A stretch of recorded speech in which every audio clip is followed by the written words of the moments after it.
We've all heard about DNA. It's what we're all made up of. It's shed light on many big medical mysteries, and now it can be used to discover the truth behind the confusion that often destroys families. His mum says I've ruined his life, but I don't think I have. I feel like they've just treated me like an idiot through this whole scenario.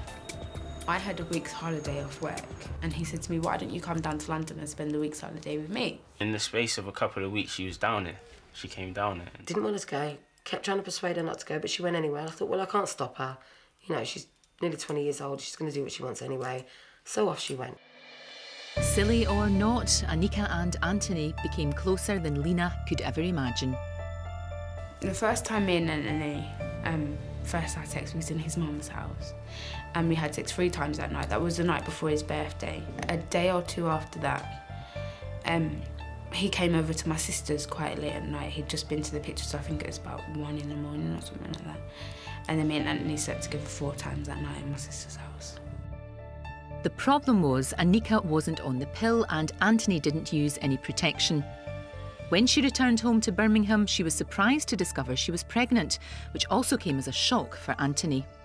Why you didn't take the morning after pill after I basically asked you to?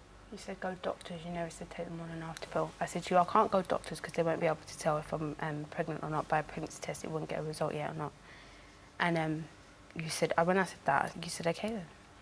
You were also worried about dates, weren't you? Yeah, because I was told by Anika that the due date for the baby was going to be September the 12th.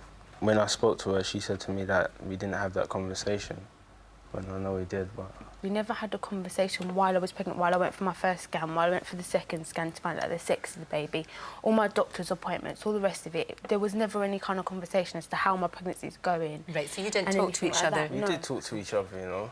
To be honest, we did talk to each other. It was the same day I saw her mum in London, and her mum was getting her hair done, and she contacted me that same day, and I rang and we spoke on the phone, and she told me the due date was the 12th. Well, and is that when you started thinking, perhaps this isn't my baby? Did that set you thinking that way? Well, after I'd done my dates and all that from the beginning, because I thought it was too early when she rang me. He's brought up a very good point there. You said, according to Anthony, you said that you were pregnant after only less than 2 weeks. So how could you possibly have known that? It was about 2 weeks. I'd went and got a pregnancy test and it came up positive, so I phoned him and I said the pregnancy test was positive. I've got the results here, and I know that you're both very anxious to know what's on this card. You want Anthony to be the father of your baby? Yeah. You do? That would be the best possible outcome for both of you? Yeah, I think so. And Anthony, what about you? Well, to be honest, I just want to know, innit? That's the main thing. If I am, I am. If I'm not, I'm not. Well, I think we should find out now. I can tell you, Anthony, you are not the dad. You're not the dad. You seem relieved. I am, because I knew from the beginning, do you know what I'm saying?